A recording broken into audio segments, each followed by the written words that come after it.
Hello viewers, you are welcome to Issues in the News on 9 News Nigeria. This is a program that seeks to bring you trendy and topical issues making rounds in the country. My name is Nsiba Odoite, and in this episode, we will be looking at the list of the ministerial nominees and their ongoing screening in the National Assembly. Anchoring this program with me this day is Nna Douglas. Yeah, thank you, and thank you Nigerians for joining us on the program. The President's nomination encompasses dynamic blend of seasoned technocrats with invaluable experiences alongside young, innovative minds to analyze and take a critical look at the list, which is currently undergoing screening in the National Assembly. I have with me in the studio this day Barrister Samuel Ihesinkin, who is a lawyer and activist. He is also a member of the Nigerian Bar. He's also a member of the African Bar, and of course, a member of the International Bar. Barrister Samuel, you are welcome. It's good to be here again. Thank you so much. You're welcome to the studio. Again. Thank you, Barrister. Barrister, in the face of numerous national issues and uncertainties, do you think President Tinubu's nomination of these technocrats, old and new faces, will bring a sense of optimism, confidence into the government's ability to navigate the very complex challenges that we are facing in our country today? Yes, before we go into the nitty-gritty and the main issue of the competence and the whole analysis of the ministerial list, I want to, first of all, there's a legal perspective to the ministers' list that was submitted by the President, Siwaji Bola Tinubu. First and foremost, by the 5th Alteration Amendment, number 23 of the 1999 Constitution, that was done sometime last year during the last Buhari's regime, a new section of our Constitution came into being, and that is Section 147. And that Section 147 actually gives a time frame in which the list, Section 147, 1 and 3, you can do your research on that, actually give a time frame in which the President is supposed to submit the names of supposed ministers to the National Assembly, that is the Senate, for onward approval and resolution. And in that same provisions of that Constitution I cited entirely, the caveat there is that the ministers, they must be as much as contained in the states of the federation. And interpretation of that, the literary and the ordinary interpretation of that is that inclusive of the FCT, who also has the status as a state, interpreted to meet 37 states, that means a list of 37 ministers will be sent coherently, as in immediately, within the 60 days. So when the President was sworn in on May 29th, looking at the date he actually sent this ministers list to the Senate, first and foremost, did he comply with the provisions of Section 147 by transmission in 60 days?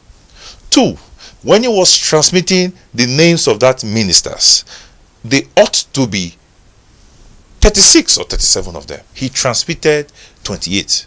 My position, and I think Ebu Adeborah also, when I made this thing known to the public, I also heard Ebu Adeborah, who's also a son too, who also said, as far as I'm concerned, in the eyes of the law today, no minister's list was sent to the National Assembly. Okay, coming to that. It's a serious legal issue. No, coming to that. Yes.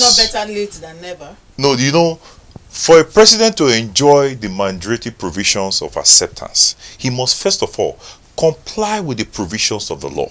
Then, when you have complied with the provisions of the law, then the discretionary power of exercise can then be donated. First and foremost, he has not complied with the provision of the law. And this is the Constitution that governs the whole of Nigeria. It is the Baba na Baba, the grand norm that regulates the affairs of the country. It's something that was sat down and drafted, and he's aware. He has lawyers by his side. Yeah. He's supposed to comply with the provisions of the Constitution. And the consequence, just hold on. And the consequence of not complying with the provisions of the Constitution is that acts that are done in variance with the provisions of the Constitution are an outright illegality. Are you indirectly saying that the whole nomination and screening that is still ongoing is a charade? It's a charade. By the interpretation of the provisions of the Constitution I have cited. But a lawmaker in the name of Hope Izunaso Yes. came out to say that if the president brings out the first list and within the 60 days, that he can, even after the 60 days, bring back this. He was quoted to have said that. No, not at all. I made a principle known. For you to enjoy the mandatory provisions of a law, you must have been seen. The word there is that shall transmit as much names as contain in the states of the federation.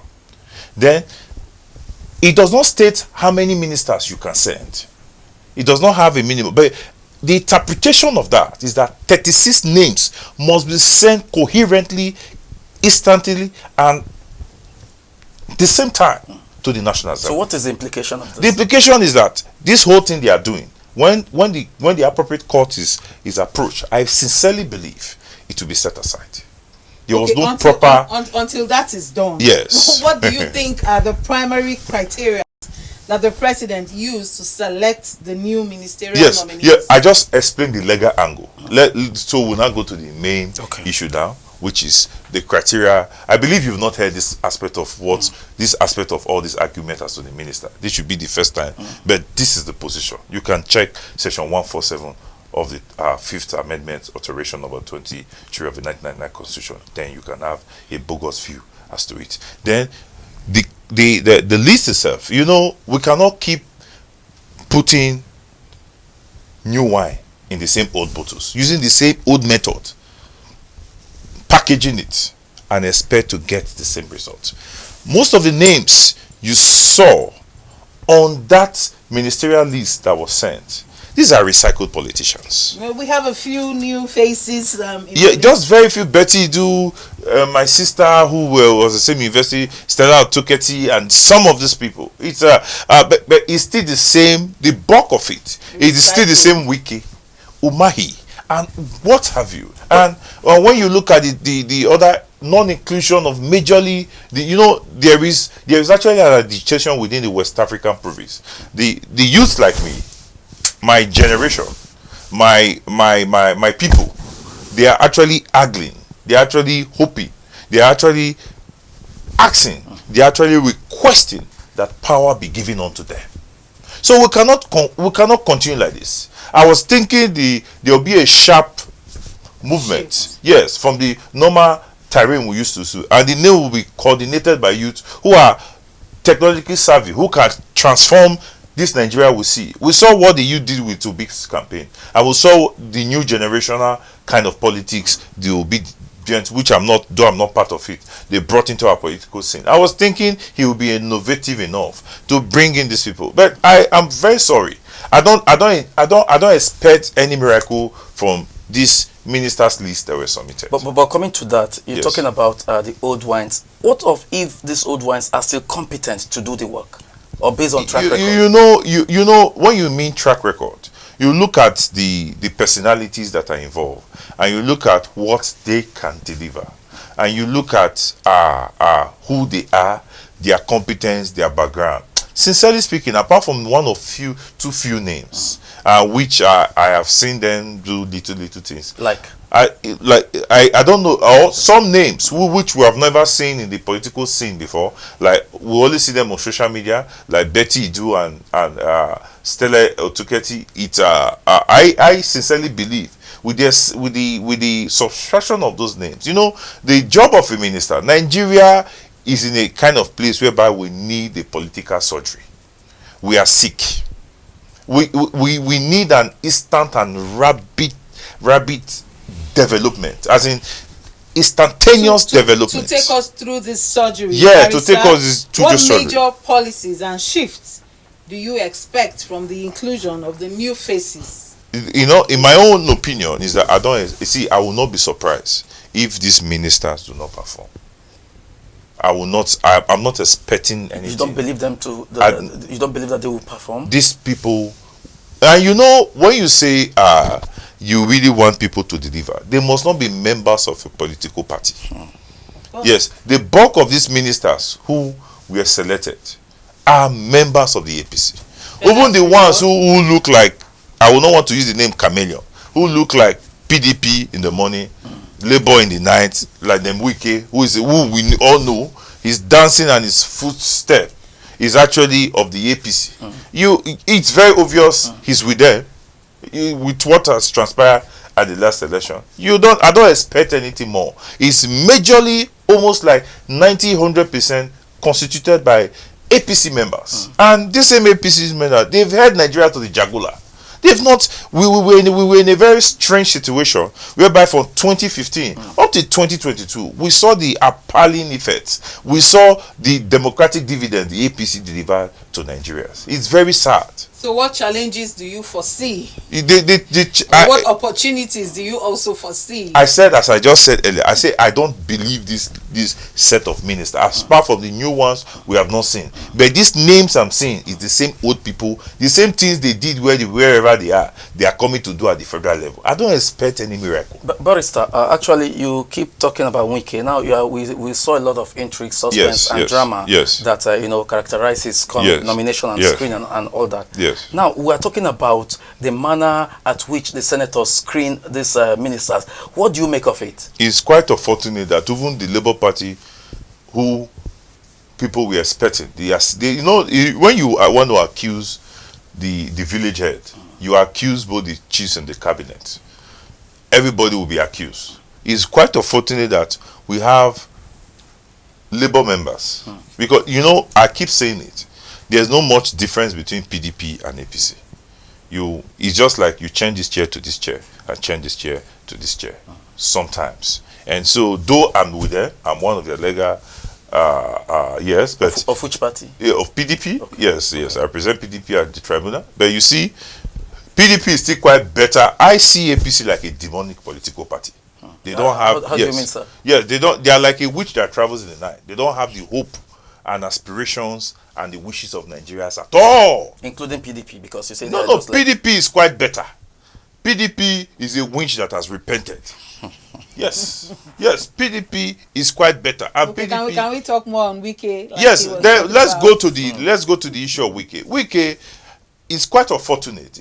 I saw trendy videos. Wike said he will never become a federal minister. So why would they subject him? No. And you see, in our climate, the way it is now, you don't force power. You negotiate for power. This is someone on the platform of PDP. He failed the party primaries. He didn't win. And with so much anger, he walked against PDP that he created a rebellious group called the G5. And he wanted to completely annihilate and kill the PDP. That is not a problem. But the manner in which he has embracingly, this same APC, we have, the internet do not forget. This same Wike has called, although he's a politician, so I might not be too surprised. He has called all manner of names to the APC. He has ascribed unto the, and this is the same person who was also seen to be at the tribunal with the PDP candidate in Rivers State in support of the PDP against an APC. Which kind of a politics is Wike playing? But where did we get it wrong? Is it judiciary? Is it politicians? It's not judiciary. The politicians, the greatest bane of our governance and development in Nigeria is the political class.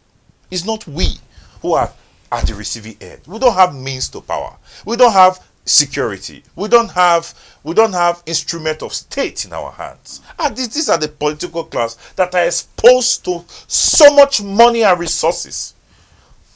Ways, means of employment are being given to them. Benefits, privileges. We don't have that. When me and you live here, we are still going to go on the street and look for car.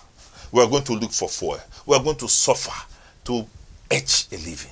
But the political class, they collect so much from salary, emolument, and allowances. Barrister. So yes, so when you reduce it, our bane of governance, our what actually contributes to where we are is the political class.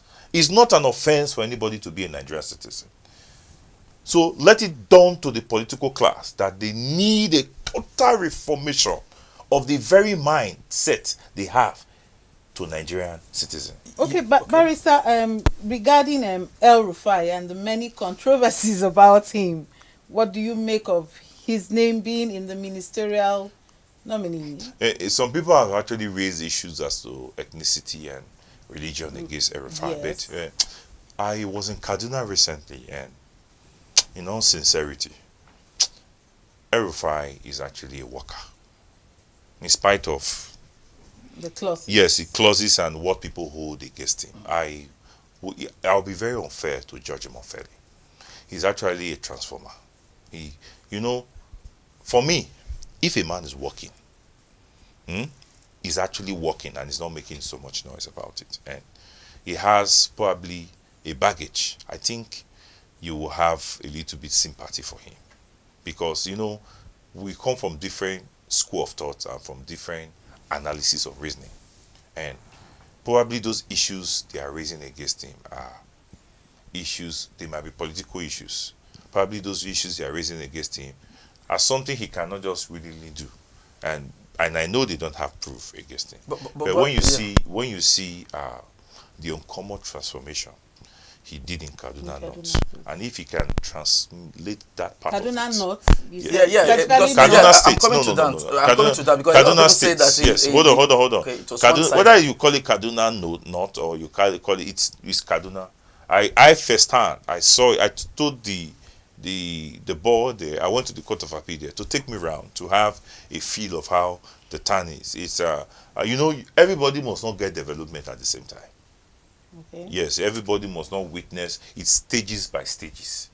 Yes, so but what I see and the depth of the work I saw and the resources, the limited resources he has, and he was able to do that he has done.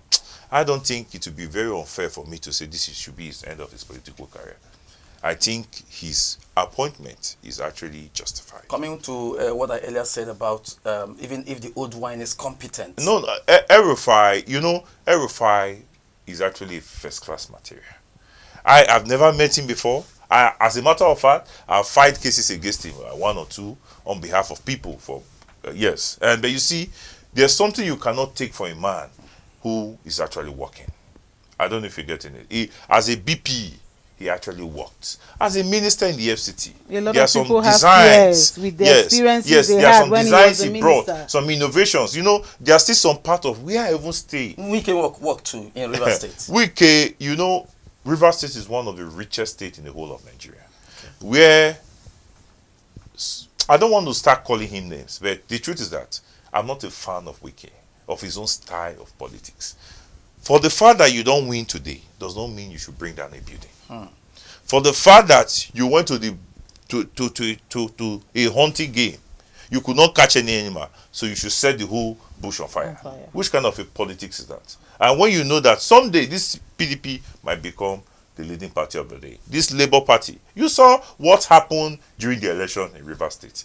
Does it show someone of very good moral character?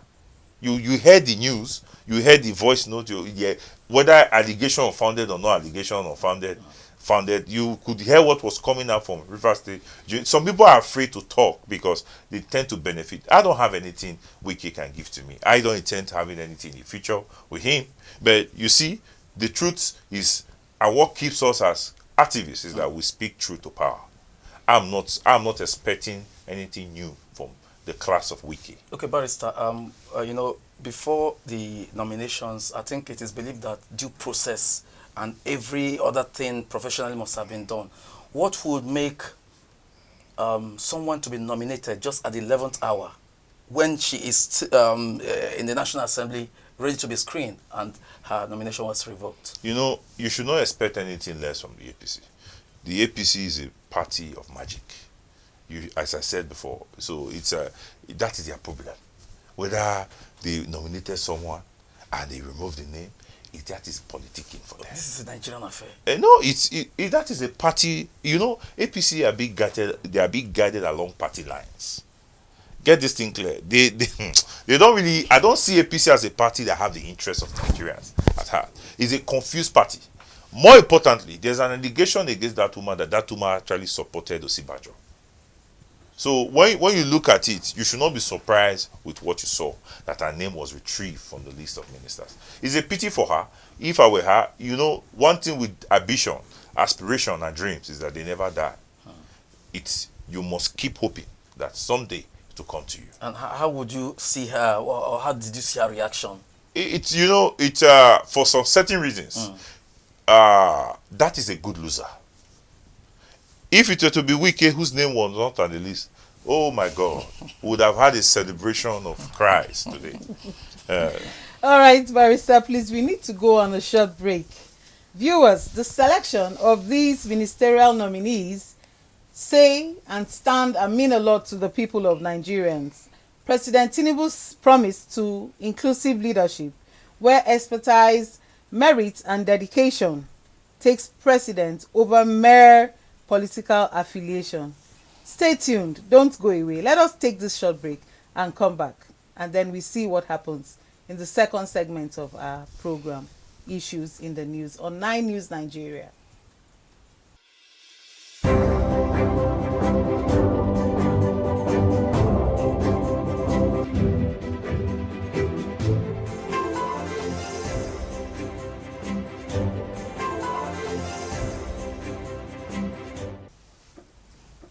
Viewers, you're welcome back to Issues in the News on 9 News Nigeria. I have been your regular presenter, Sidwell Doite, and anchoring this program with me today has been Nna Douglas. Yeah, thank you. And together we have been discussing with Barrister Samuel Ihesinke Jr., who has been with us in the studio on the ministerial list, ongoing screening in the National Assembly. Barrister, you're welcome again. Yeah, good to see you. Good to see you.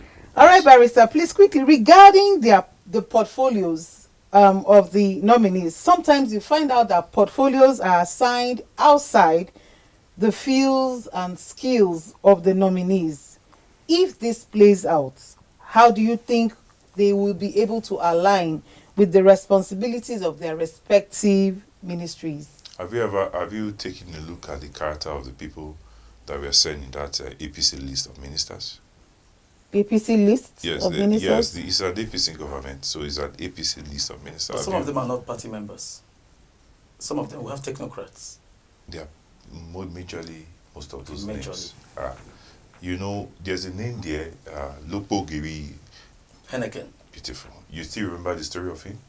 That poultry house. You still remember the story? And you have characters like that. Can you refresh me? No, I don't need to go to those are past issues. But you see, what is of questionable character? Who did a poultry that looks like a doghouse and said this is a project tracked by agencies, and he has made the list of ministers. The thing that I know, bad man not the change. So you still have someone of that character going back as a minister. We have repentant Boko Haram. You said bad man not the change. We have repentant Boko Haram in Nigeria. When you commit offense, the law does not provide for forgiveness. It has become an offense. You can only serve the term of penalty. So, in essence, some of those names who are actually on that list ought to be facing one prosecution or the other for different allegations against them. But we are in a society where no account is being given as to stewardship. Everybody just go away. Nobody is being held accountable. For me, and the people looking up to me, I've looked at the list. I was thinking there will be a paradigm shift for what we used to know. But it looked as if this minister's list that came out is a compensation for those people that work for the emergence of the APC president. And so you should not expect anything spectacular. It's not anything anybody is saying. They should please prove me wrong in a couple of days or years from now. Nigerians also saw the nomination of, I think, a nominee from Benue State over a result issues, primary school issues and all that. How can you just tell us? School at the age of 4? Yeah, just talk to us about it. Is that a possibility? Because one Senator Abamoro said he is so brilliant and all that. It's not a matter Maybe he had like triple promotion or double that promotion. That man has put himself on the spot. And first and foremost, he was a member of a House of Rep. And supposedly, he was also seen to be are serving the NYC. How on earth is that possible? Which kind of abracadabra can that be? Could it be typographical error? It's not. He said it's not typographical. You know, the records are there. As at the time he was in House of Rep, the result, the NYC clearance is also showing. These things there are some certain things, official acts, nobody forges them. They are as stands at. So legally there might not be so much questions, but morally, for a government that's just coming into power, a new government who just formed its cabinet, if they have morality, they would have withdrawn such name. But that name is we cannot continue in impunity like this. You know, it's getting to a stage where some of us are getting fed up with the entire system. And we're only hoping God to come and intervene from the heavens. We cannot just continue on and on and on. I hope we don't end up like Niger. I think we're supposed to go and defend them. It's an entirely another discussion of its own. If we go on that one today, we'll take some time again on that, but we'll touch on it. But you see, our leaders have to have the fear of God, whatever God they believe in, and know that there's a day of reckoning for the people. Eventually, if the people take back the power they give to them, it will not be a good one. Is it possible for the people to take back that power in a country like ours? See what has. I'm not. You know, the Niger experience. What I don't want to talk about is it's as a young boy from far. I saw what the military was doing when you're in government, and I don't subscribe to military form of government in any form. The military, the Armed Forces Act, and the Army Act has explained their role and duty. It does not involve into going into politics, but they should be very, very careful. You know, for like Niger, the experience of Niger, the circumstances of Niger, when peaceful change of government, democratic tenets are not being respected, it makes revolution imminent. It makes revolution. That is the, but it does not apply to Nigeria. I think what will happen is that God in Himself will intervene in Nigeria. And someday we'll have a new crop of leaders who are ready to transform Nigeria. Well, not digressing from the topic, but you know, in recent times, I don't know whether you've seen some pictures on the social media that some neighboring countries are even making hate speeches against our president. Why? Yeah, Niger for one. Niger, Cameroon, and a lot of placard, moving in vehicle, and saying all manner of things about. You should know that our country, the contest of the presidency, is a subject of a very protracted and a court case. They just rounded up by filing final written address this week, and so there is a question of legitimacy, a very big question mark as to legitimacy, and so you should not. The reactions generally is what you are seeing, and we're only hoping and waiting to hear the outcome of the case in court. Should Nigerians expect shock? I don't want to preempt them. But I think is the judiciary going to speak the mind of the common man? I think the PDP has done a brilliant job at the tribunal. So I believe in clear conscience, I think the judges will be fair to deliver a fair judgment. That's my assessment as to the tribunal, and I trust in the capacity of the judges. Which I believe they have independence, they should be fair, they should be straightforward, and they should be resolute in delivering their judgment. I don't know about the Labour Party, but from the PDP zone I monitored, Atiku is the veteran of presidential court cases. He took his time, selected the best team, and they did a fantastic job in compliance with case laws, provisions of the Should that give APC sleepless nights? APC, they cannot sleep. You know, one thing with the APC is I liken them to a witch. There's no peace for the wicked. APC can never have peace of mind till when they are ready to change their ways from what they are now to something better. Thank you very much, Barrister. How will the President ensure effective communication and coordination between the old and the new ministers to ensure smooth governance? First of all, when you ask me those questions, I've told you my position. Don't rule it out. Let's not be negative. Let's also take it from the positive. But you know, something you don't believe in or something you don't trust, a process you feel is not going to lead to anywhere. There's no time dissipating precious time on such matters. It could be because of this discussion, a lot of things could get better. Have you ever seen when coconut turn into rice? Let me break it down to the simplest. But I have seen water turn into wine. Foil. We have heard that water turned into wine. When that happened, you were not there. You heard it from a documentary, what they call the Bible. You were not there. You didn't know if it. So let's leave that issue. Let's not doubt the Bible. Thank God you are a legal practitioner. Yes. There's this popular slogan that says, "Go to court." Are you going to court? If me, I'm going to. Based on what people know me for. What people, why I enjoy a lot of tremendous followership here and there, and what has actually helped me in this, I've always challenged impunity.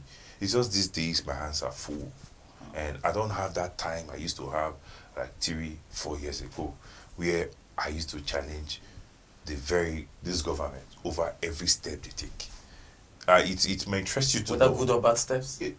Mostly steps that are in variance with the provisions of our law and the Constitution. It interests you to know I was the one who single-handedly challenged the Nigerian government on the Twitter ban, and I got the judgment at the ECOWAS court. Wow. Yes, if you've not had, yes, and I can't count many times I've been successful in challenging the Nigerian government in court, and even in FCT, federal agencies, and that. And so I don't intend to blow my truth, because those things you do is only God in heaven who's going to repay you in good faith.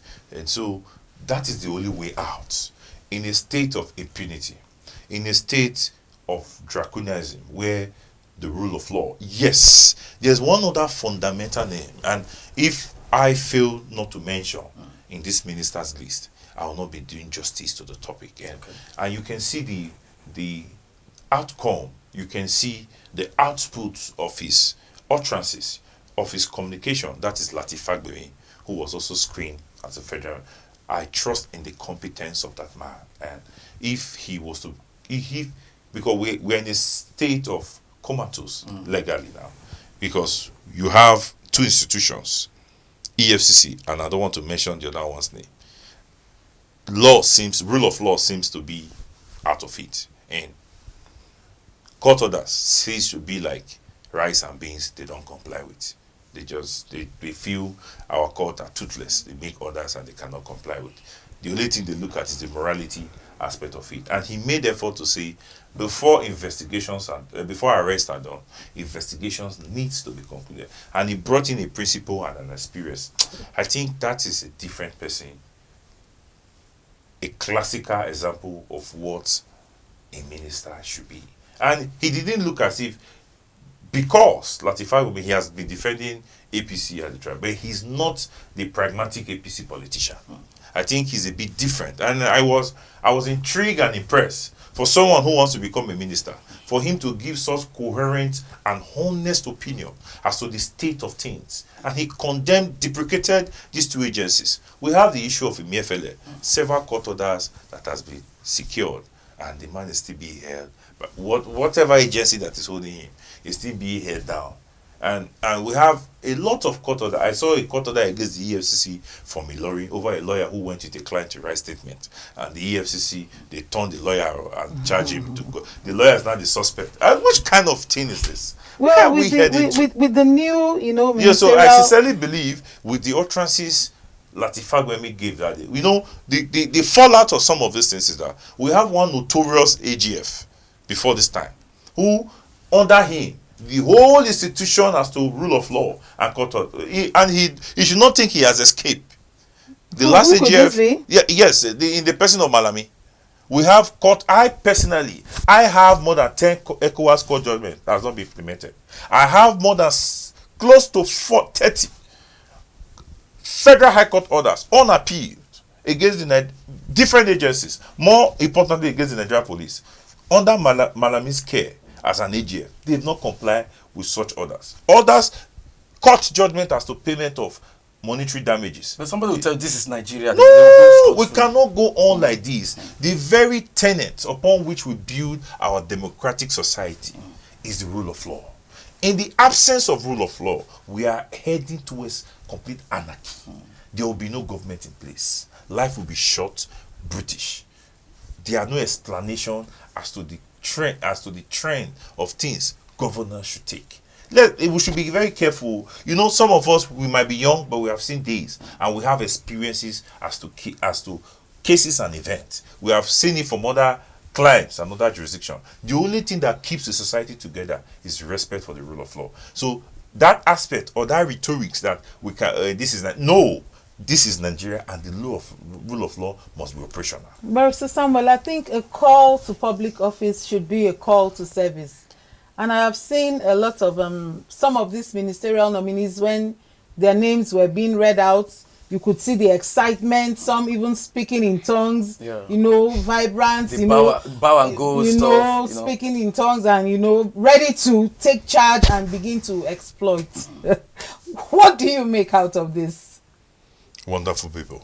You know, Nigeria, you don't expect their expressions. If you're looking at their expressions, Nigeria is a religion. We are one of the most religious countries of the world, with different religions. So that is their own way. So some of them see that appointment as the minister as an advancement in their personal career. But the thing is, they should not see it that way. If you give me a councillor today, it's a call to service. Yes. If you give me a commissioner, it's a call to service. They should be concerned about what the work entails. If you were to be there, would you still speak this way? I will see one thing with people like us, we don't change. You saw me talk about PDP just now. I would like to make reference to a former NLC leader that changed. People when it was NLC. The thing is people are different. And for some of us who keep speaking truth to power, no matter the divide, whose ox is God, these people did not make us who we are today. They will not also stop us from pointing to them and telling them what they should do right. That is, what controls a man is your conscience. It's an open wound, and in posterity and in seasons and time, is going to judge you.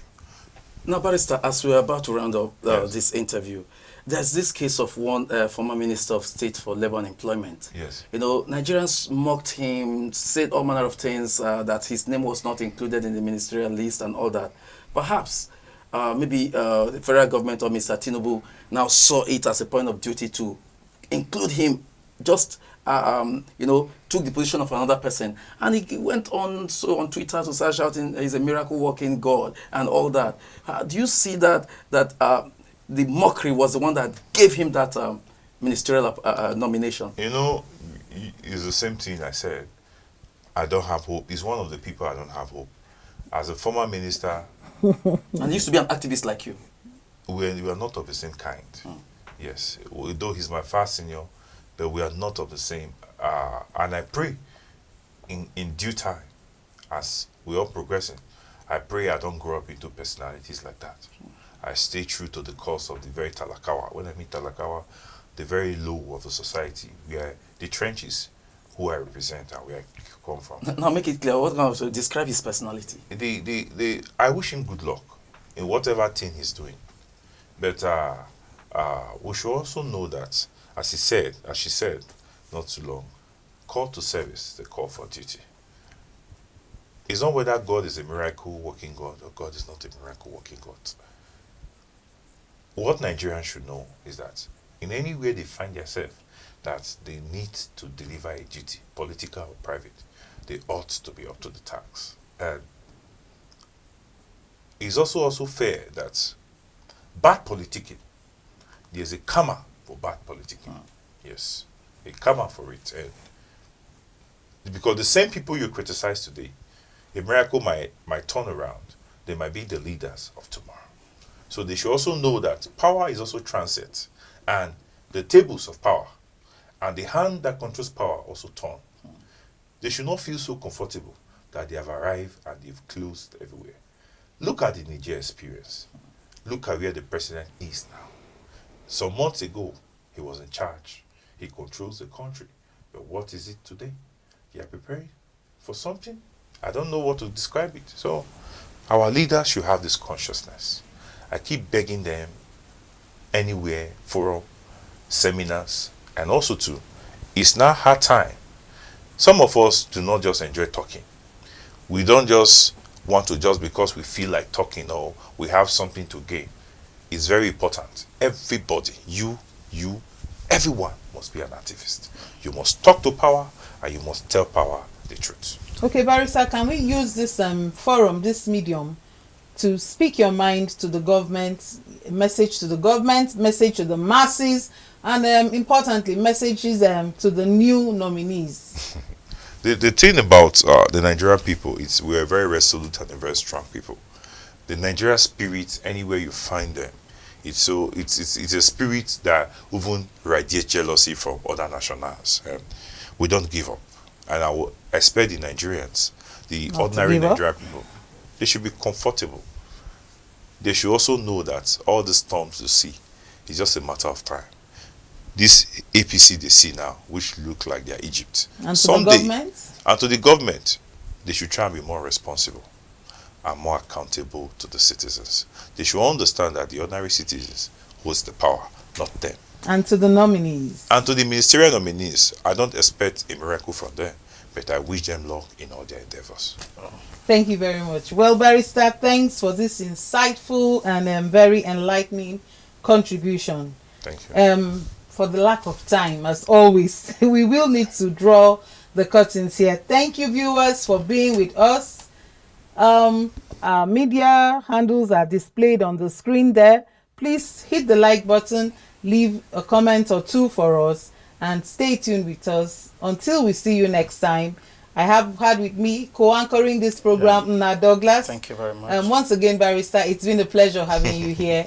I'll keep coming. Thank you so very much, everyone. Goodbye.